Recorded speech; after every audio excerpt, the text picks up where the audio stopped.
Good afternoon, ladies and gentlemen, dear friends. Welcome to the Sweden Alumni Network Georgia podcast. My name is George Milashvili, and today, on behalf of the Sweden Alumni Network Georgia, I have the honor and pleasure to host His Excellency ούλrik, the Ambassador of Sweden to Georgia and Armenia. Mr. Ambassador, good afternoon, and thank you very much for joining us today.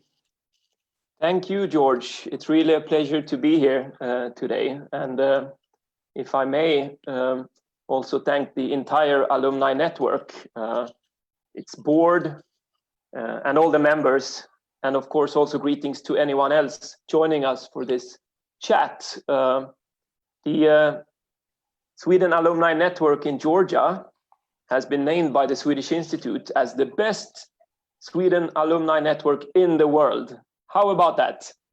And yes, if you ask me, it's really well deserved because you have all the members of the network, you have studied in Sweden and you're keeping in touch with friends over in Sweden. You're keeping in touch with each other within the network.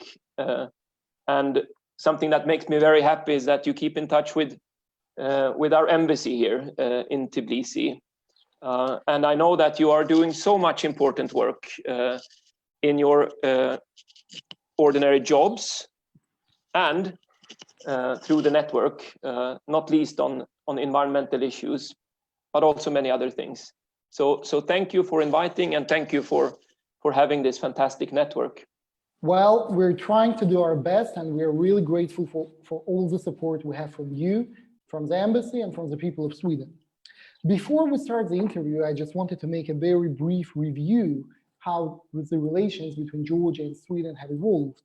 Sweden is involved in almost all aspects of Georgian society. Sweden contributes to strengthening economic integration with the EU, to the development of functioning market economy here in Georgia, to strengthening democracy, respect for human rights, the rule of law, environment, and numerous other issues that will be too long to simply even count them. But this is not support just from a donor. Sweden is a very close political ally of Georgia. And I remember very well when Sweden, together with Poland, created the Eastern Partnership Initiative, the most important and one of the crucial political concepts that are bringing Georgia and the European Union closer together. I also wanted to specifically mention the role of SIDA, the Swedish International Development Cooperation Agency, for the tremendous job that it is doing here in Georgia, and also our flourishing cultural and academic cooperation. As you might already know, I had the pleasure to participate in the Sweden Institute program, the Summer Leadership Academy for Young Professionals at Malmö. And I'm really proud that Malmö University is contributing a lot to the development of Georgia's normal, I would say, interesting and very specific areas, both academically and in the terms of development of Georgia's democracy. And also, before we begin the interview itself, I would like to thank the great board of the Sweden Alumni Network. I would like to thank Natia Sikaradze, Goga Kikalishvili, Miranda Tabladze, and Dato Mikeladze, who fuel the network with their ideas, motivation, and energy, and make being part of this network really great. And as you have already mentioned, these are the people who are behind this network, who are making it work, and I'm really proud to be the part of it. Now, since we're already made the introductions, I would like to ask you the first question. Right now, both Georgia and Sweden are undergoing very, very difficult time. We're in the midst of the pandemics. And from this aspect, how would you count, how would you explain, how are the relations between our countries developing?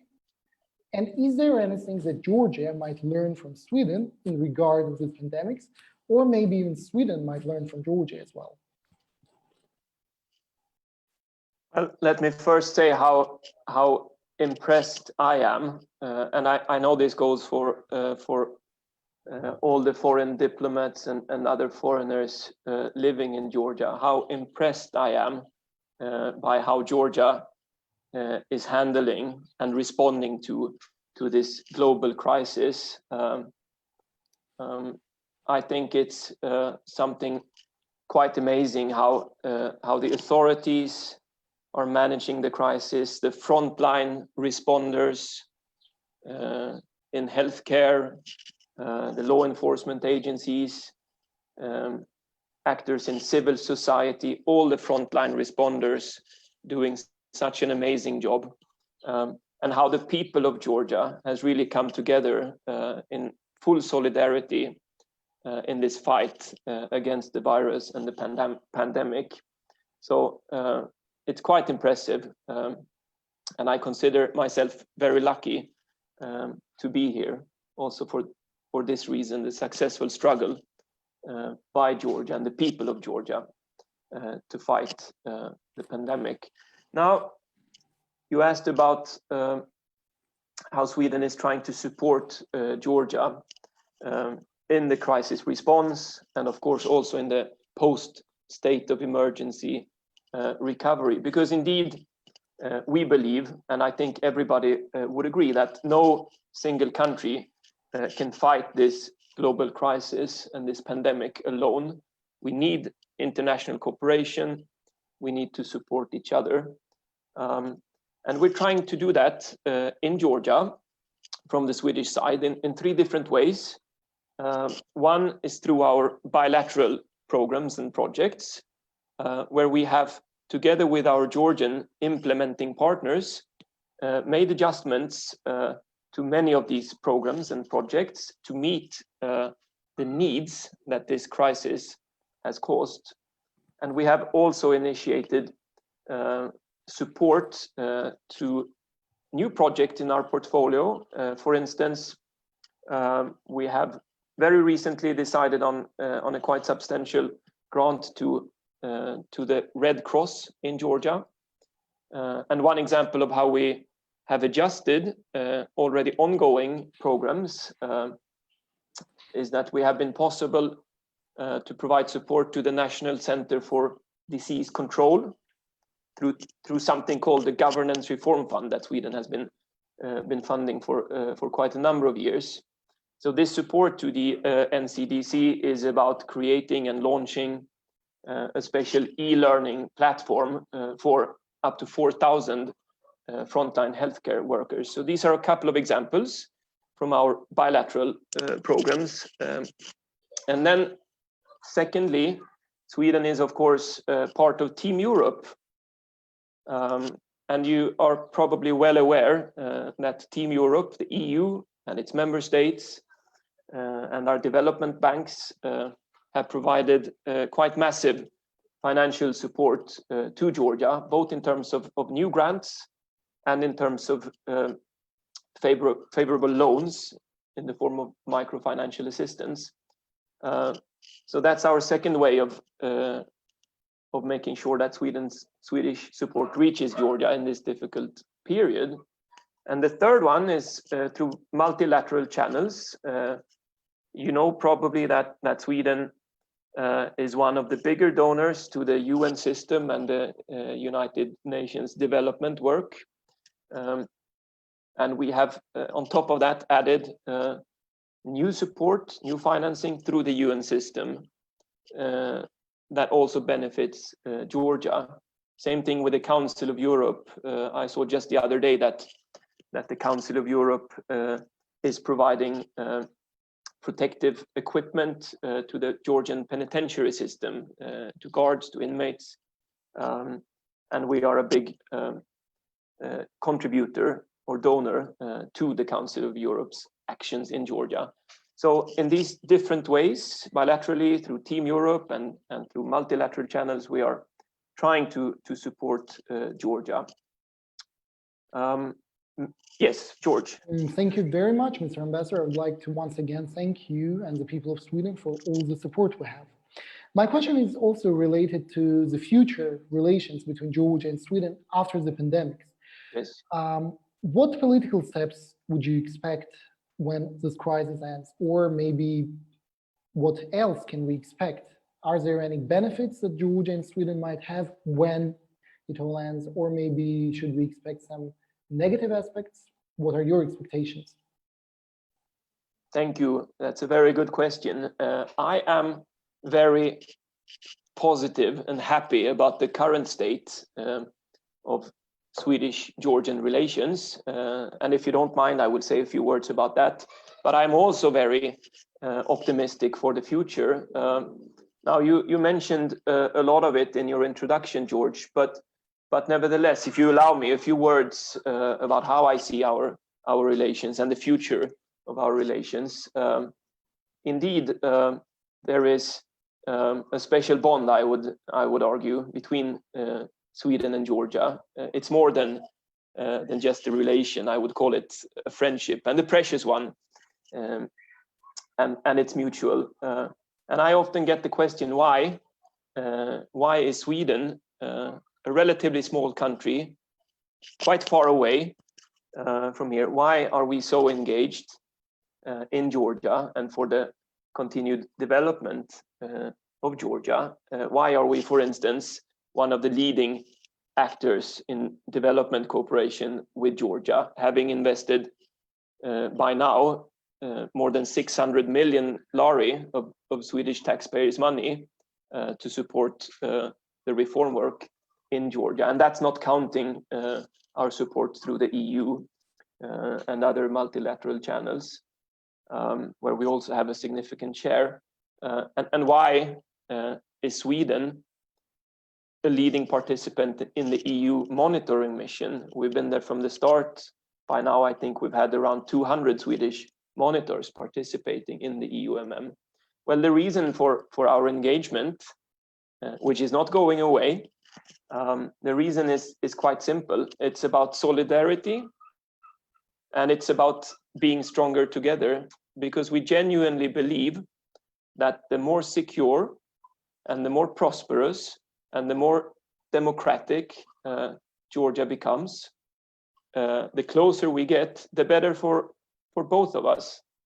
And it goes both ways. I think that the security, the prosperity, the state of democracy in Sweden and the EU as a whole, if that continues to develop, it's good for Georgia. So it goes both ways, solidarity and being stronger together. If I can be a bit more precise, there are three fundamental factors behind our engagement and support for Georgia. First, and this remains tremendously important, we are unwavering in our support for Georgia's sovereignty and territorial integrity, and Georgia's right to choose your own path and your own future. These are fundamental things in international law and for the rules-based world order that Sweden as a country and a society is also dependent on. Second, you, the people of Georgia, the country of Georgia, you have used your right to choose and gone for European integration. And this is something that we warmly welcome and support in different ways. And I'll come to that in a second. And our third starting point is that we really want to support the further strengthening of democracy in Georgia. Democracy is a top priority for Swedish diplomacy, for Swedish foreign policy. And we always say that we want to support democracy wherever it can grow. And it is growing in Georgia, and it can keep growing. We also say that we will express criticism in countries where democracy is eroded. And there are many such countries, unfortunately, in the world. So these are our starting points: democracy, European integration, and Georgia's sovereignty and integrity. We express this engagement in many different ways, through political dialogue, through diplomatic activity in various international fora, where we, together with other friends of Georgia, want to keep your country on the agenda, but also through concrete action, not least through our development cooperation with Georgian partners. It's a core element, I would say, of Sweden's engagement and of our embassy's work in Georgia. And all the projects and programs that we support have one thing in common. It's all intended to support Georgia's continued reforms for European integration. We work with a multitude of partners, with the Georgian state, government and authorities, with civil society in Georgia, and also with actors in the private sector. And we focus, as you said, George, on three broad areas: democracy, human rights, and the rule of law, or in other words, the fundamental European values that we share. Second one, environment, climate change, energy efficiency. And the third one, the economic development in Georgia and the economic integration with the EU. And in all of this, we take a perspective of gender equality. It is not just our firm belief, but we know for a fact that if you want full development in a country, and a sustainable one, and if you want lasting peace and security, we need to involve the entire population, 100% of the talent, and not just the male half. So we think about gender equality in everything we do. And of course, we also support a number of projects and programs that have increased gender equality as the direct goal. So that is how I would sum up the current state of our relations. There are, of course, other fundamental elements or dimensions. You mentioned some of them, George: people-to-people contacts, academic exchanges, studies in Sweden, Swedish tourism to Georgia, cultural exchanges, what have you, but also our economic relations. And I see a lot of potential there. We're not trading that much with each other, but with the free trade agreement, the DCFTA, between Georgia and the EU, I think there is great potential for the future to develop our trade. When we look at investments, we already have quite a number of Swedish companies present in Georgia. They are employing thousands of people, creating jobs, generating tax revenue, and they are quite happy with the business climate here. But of course, it can be further developed, also the presence of Swedish companies here and vice versa. So that's an area where I see potential for the future, also to keep developing the people-to-people contacts. And then, as I indicated, we intend to keep up our already traditional support for Georgia, not least then through development cooperation. So I'm optimistic about the future. Well, let's hope that it will be as you expected. Mr. Ambassador, in Georgia in October, we have the elections. Yep. These elections are perceived by many as crucial, important, so etc. I wonder if you have any messages regarding these elections to the Georgian officials, or to the general public, or to the civil society. How can we contribute to make these elections as democratic as possible? And also, what are the diplomatic corps, and maybe you personally, planning to do in this regard? Right. Well, I see the upcoming elections as a great opportunity for Georgia, a great opportunity, as you say, George, to hold fully free and fair elections. And as you know, there is ongoing work in the Georgian parliament between the political parties in order to implement the recommendations that Georgia has received from international election monitors in previous elections.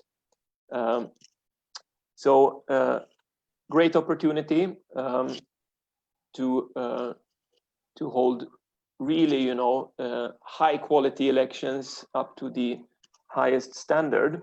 And in parallel, as you know, there is a process of changing the constitution to modify the election system. If there is one particular thing that I would like to focus on in answering your question, one of the many possibilities for Georgia with the upcoming elections is to improve the gender balance in the next parliament. Currently, there are less than 15% women members of parliament, and that is very much below the European or international goal. So this is something that Georgia could improve in the upcoming elections, and of course in elections, in future elections beyond the ones this year. And I think, I am convinced that it would serve Georgia very well to have a better representation also of women in parliament. Georgia has, of course, strong and proud traditions when it comes to women in power. We can go all the way back to King Tamar, or we can go back 100 years from now, when women could vote in your first parliamentary elections. You were ahead of Sweden with that, and where women were actively participating in drafting the constitution at the time and were elected to parliament. And if we look at the picture today, Georgia has also in many ways come far when it comes to women's engagement, participation in politics, women in power. The head of state in Georgia is a woman. If we look at the Georgian government, it's very well balanced between men and women.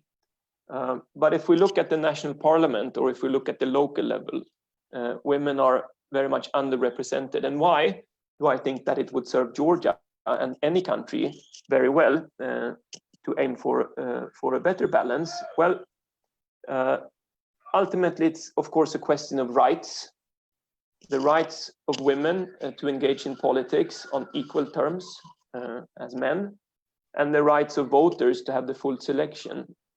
And I do believe it strengthens democracy when parliament, which is of course the supreme elected body in any country, when parliament reflects the entire electorate in a better way and not only the male half. And we also see in many countries that have moved forward on gender equality in politics that it tends also to have positive effects for the functioning of politics, for the political culture. So I do believe it would contribute to further strengthening democracy. And the third thing, and I think I might have said it already, it really contributes in any country to a better and more sustainable development in any policy area. Again, when we engage 100% of the talent and think about the needs of the entire population. So that would be the thing that I would especially emphasize, again, as an opportunity for Georgia. I fully agree with you, and indeed there is a need to have much better representation in the legislature of all different rules and different parts of Georgian society. And women is, I would say, I fully agree with you that it is one of the most important parts of Georgian society, which is unfortunately not as much represented, especially at the local level, as it should. I would like to ask you a little bit more about the education, how Georgia and Sweden are cooperating in the field of education, and what opportunities do Georgian students have. I'd like also to use this opportunity and congratulate the 12 WISWI scholars who have been recently selected and who will continue their studies in Sweden with the generous support from the Swedish Institute. Yes, well, I would mention three main parts of Swedish-Georgian cooperation in the field of education. One, as you mentioned, the possibility for young Georgians to study in Sweden. and quite a number of, and you know more of this about this than I do probably, but quite a number of young Georgian talents study in Sweden every year.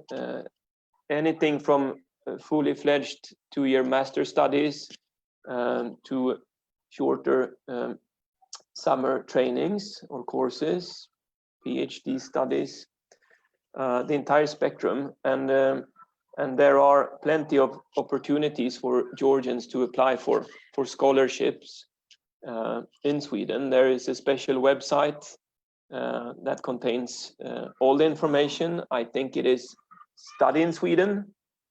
Yes, you will have to correct me. Also, the webpage of the Swedish Institute, which indeed has information about almost all scholarships.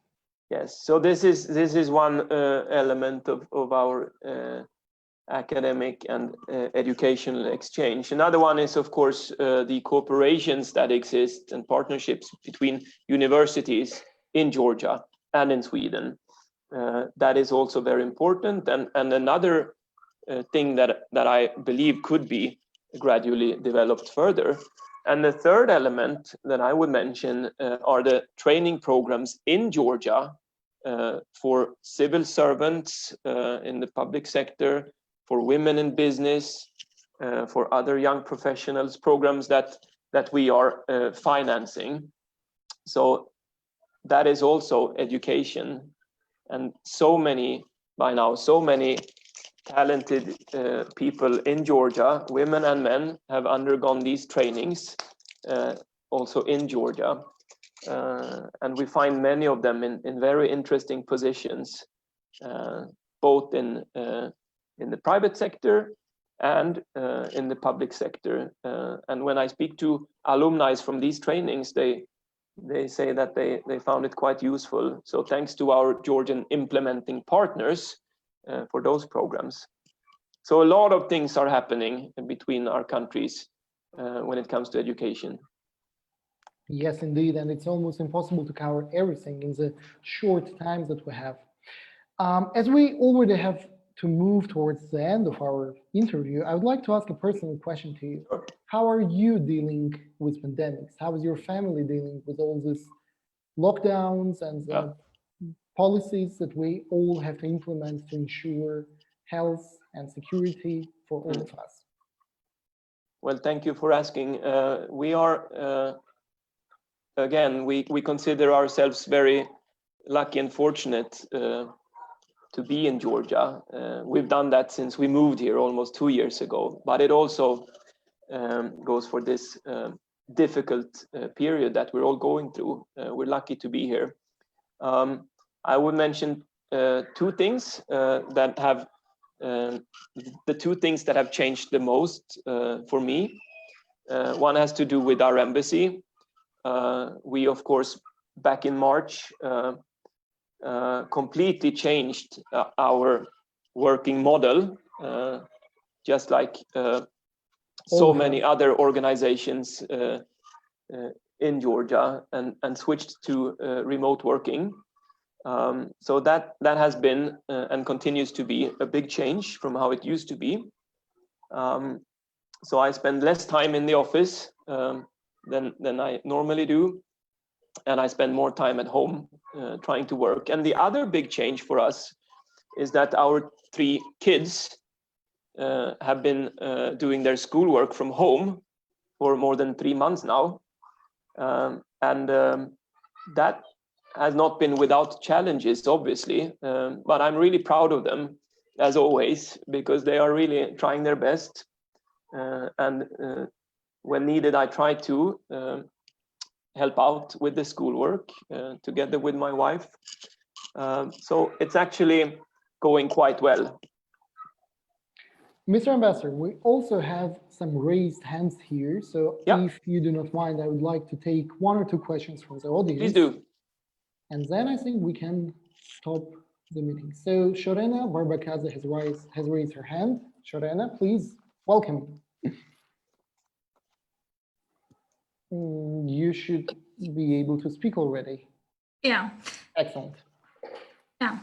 Good evening, His Excellency, distinguished delegates, ladies and gentlemen. It gives me great pleasure to extend to you all a very warm welcome from Kutaisi, from western part of Georgia. I feel really honored and privileged to be here with you today, and I wish to thank all the people and organizations, especially the Sweden Embassy in Georgia and Alumni Network for holding such a very important platform, which enables us to discuss the most meaningful, fundamental, and vital issues here online. Now my question, I will move directly to my question. You say Georgia faces two main challenges. So the first one is occupation, Russian occupation, I mean, and the second one is weak economic situation. So my question deals with the first one, with the Russian occupation. How, Mr. Ambassador, how do you see Sweden's role in managing the conflict? And as I know, you have some Russian background, can be said. Yeah, you have worked in Moscow, in St. Petersburg. You know what they feel, what they and how do you think your role in managing this conflict? Thank you so much. Thank you for the question. How would you prefer to take some questions and answer, for example? Yeah, let's take another question or two. That also buys me some time to think about Shorena's very good question. Okay, we have two more.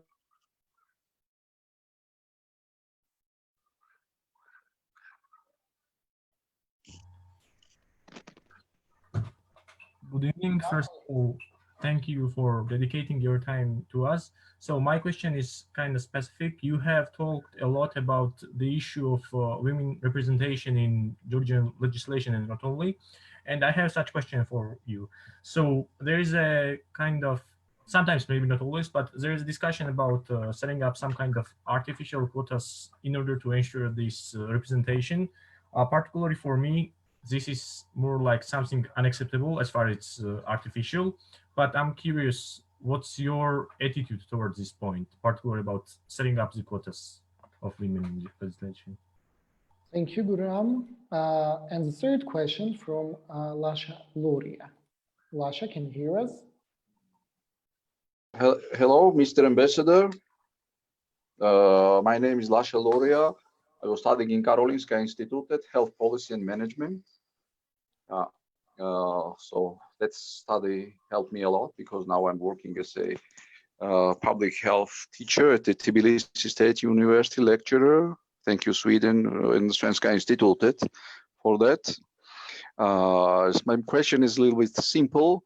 What we know about when the Scandinavian countries will be open to travel in?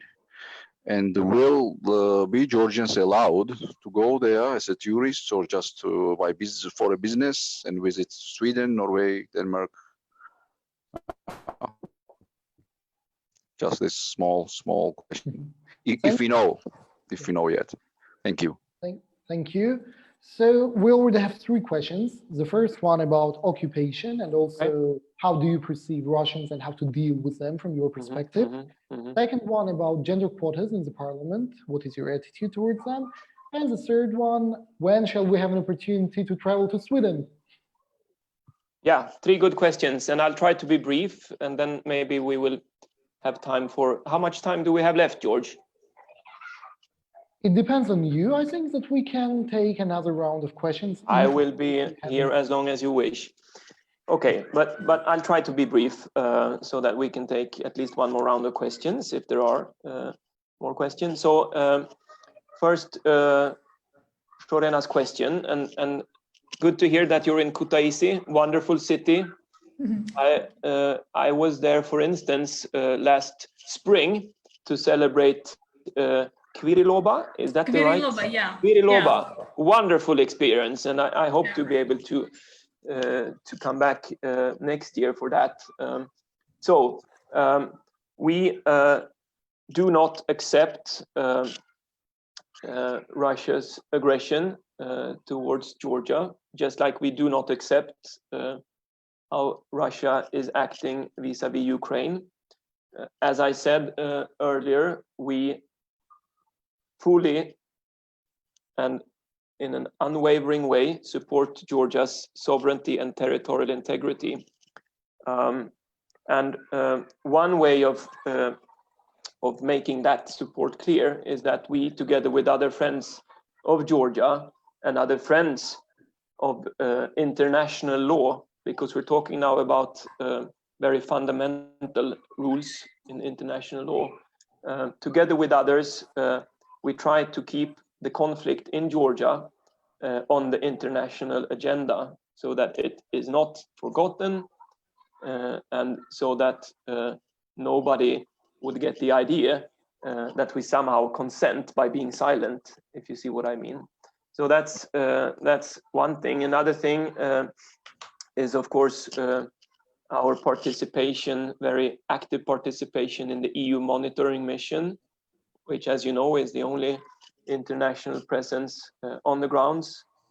They are doing a tremendously important work, not in solving the conflict, because that is not their mandate and role, but in trying to contribute to security and to confidence building. So these are two examples of how we express our support for Georgia's integrity and sovereignty. Going to the question about women in politics, we do not have a position when it comes to the tools or the way to reach a better gender balance in politics. That is not for me as a foreign ambassador to have an opinion on whether Georgia should or should not introduce mandatory quotas. What I am arguing for is the goal of a better gender balance. But exactly how to get there is not for me to have an opinion on. There can be different opinions in Georgia on this. Then Lasha's question, when will, I can't speak for the other Nordic countries, but in the case of Sweden, if I remember correctly, the current entry ban has been decided until the 15th of July, if I'm not mistaken. We do not know yet whether this entry ban will be extended further or if it will be lifted. So currently, I don't have an answer to your question, unfortunately, but as soon as we know, we will of course post this information on all our channels.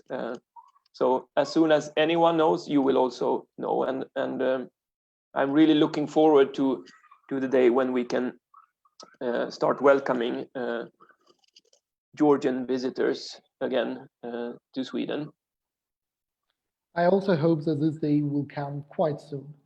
Yeah, and there is still just, you know, if I could add and to this question, we still advise Swedish citizens. We advise them against traveling abroad.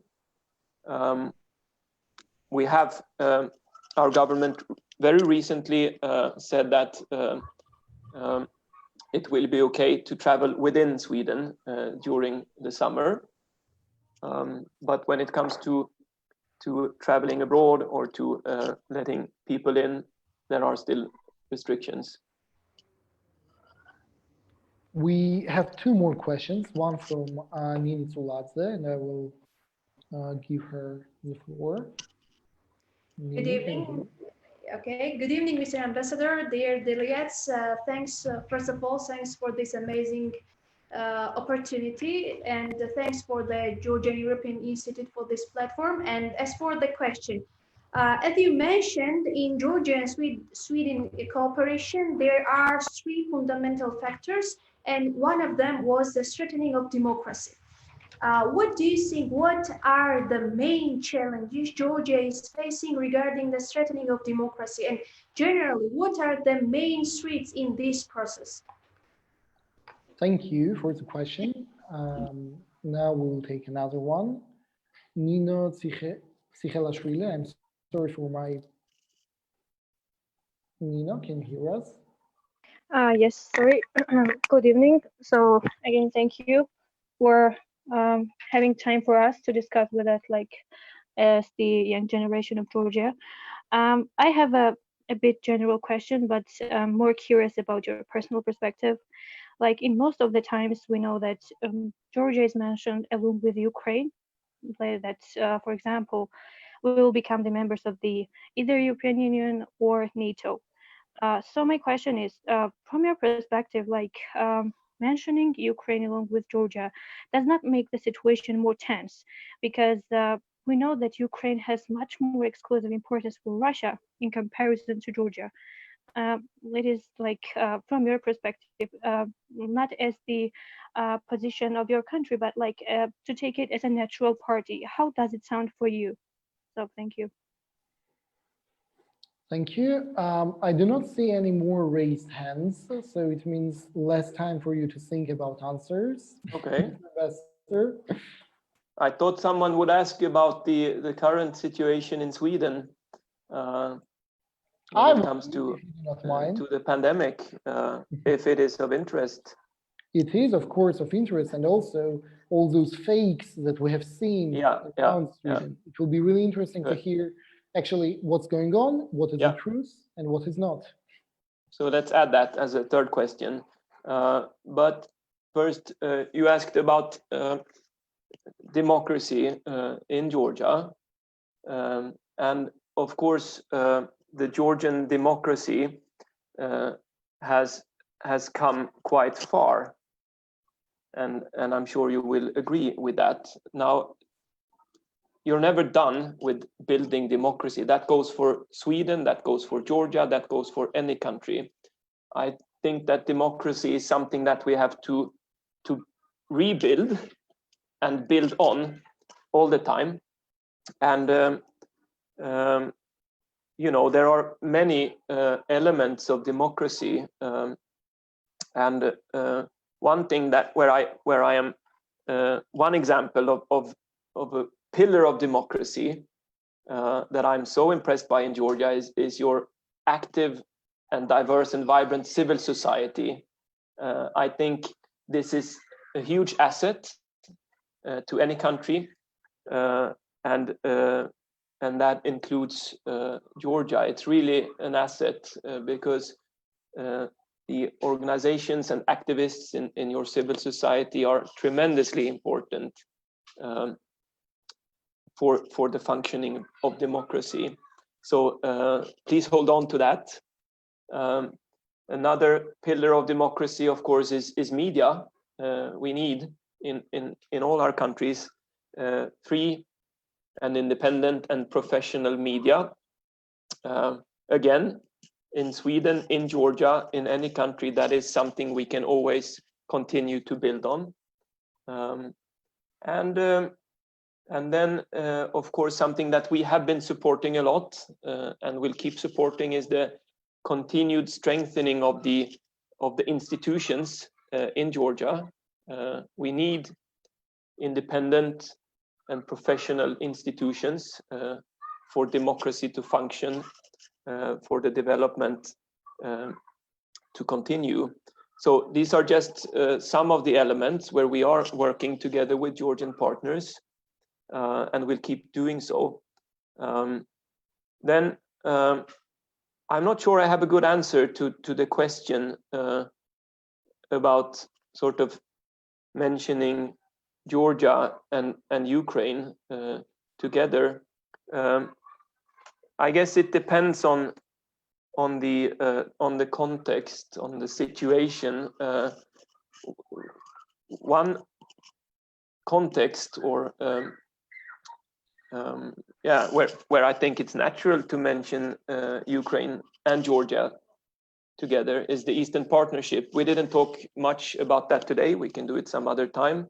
But as you know, Sweden was together with Poland. We were the initiators of the Eastern Partnership. It's now been 11 years since it was launched.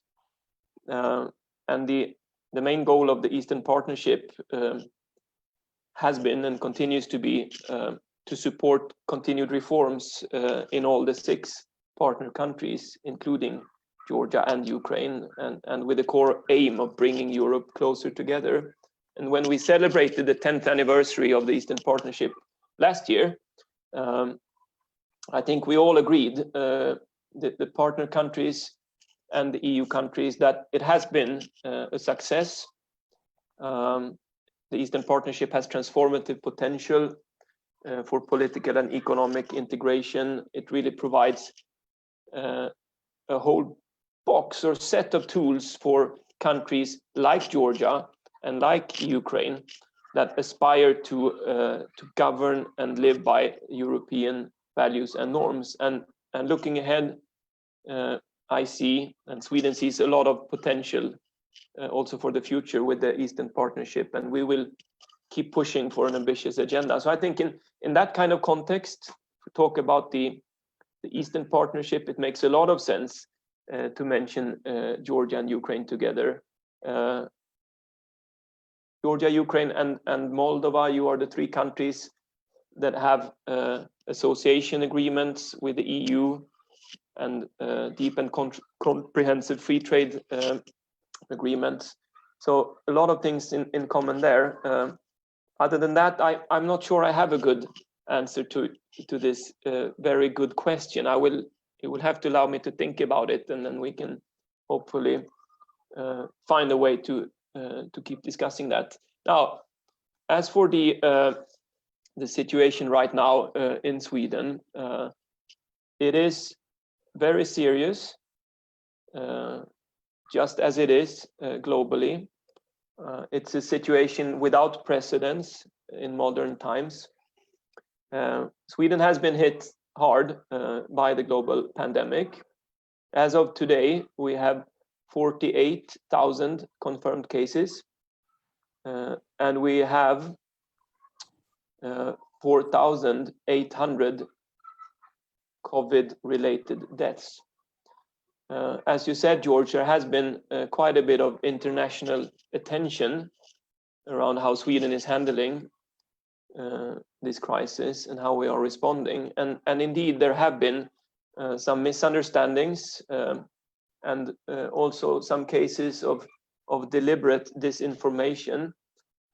One popular theme in these misunderstandings has been the idea that Sweden would have as its goal to create what is called herd immunity, to just let it free and have as many people as possible infected, and then create some so-called herd immunity in society. It is not true. That has not been our goal, and it is not our goal. Another thing that has been spinning is the idea that it would be business as usual in Sweden. Life goes on as if nothing is happening. That is also very far from the truth, because the actual picture is, of course, that Sweden has the same goals as any other country, namely to protect people's lives and health, and also, of course, to enable our healthcare system to provide good care for those who need it. And that part, our healthcare system, is something that has worked very well. Yes, of course, our healthcare system is under pressure, but our hospitals have been able to provide advanced care to those who need it. So the goals are the same for Sweden as for probably any other country. Also, the measures we have taken are very similar to those in other countries. One difference is that in Sweden, not all the measures have been legally binding. Many of the measures have been in the form of recommendations to the people. And this is something that tends to work quite well in Sweden. There is a great deal of trust between people and the authorities in both directions. So we really try to take the right measures, the effective measures at the right time. And it's not, as I said, it's not business as usual. Of course, we, just like in Georgia, we think a lot about what is called social distancing. I would call it more physical distancing, but that is, of course, in place. We have switched to working from or studying from home to the maximum degree possible. People who are 70 years old or above stay at home. We have a ban on big public gatherings. We have, and we discussed it already, an entry ban. We have advice against traveling abroad, and the list goes on and on. Now, Sweden has registered many deaths, many corona or COVID-related deaths. This is, of course, a great tragedy for those affected and for society as a whole. One important reason for this is that the care homes for elderly people were hit hard by this virus, especially in the Stockholm region, and this is a failure, and we are trying to learn from this. Lessons are being learned, changes are being made, and we can already see that the number of people dying in care homes is consistently falling. It's going down, and more care homes have succeeded in becoming COVID-19 free. And also, if I may add, it is difficult actually to make international comparisons of death figures between different countries, especially if you do it for a specific week or a specific month. Different countries are at different stages of the pandemic, and also there is still no sort of harmonized methodology for the statistics, so there can also be differences in how you actually register deaths. But again, it is a tragedy that we have so many corona-related deaths.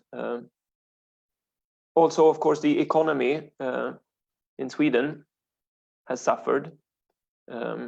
Domestic demand has gone down, export has gone down, unemployment has gone up.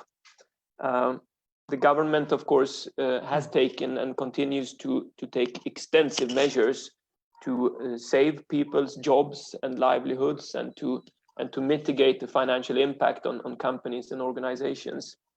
So we're hoping for a beginning economic recovery.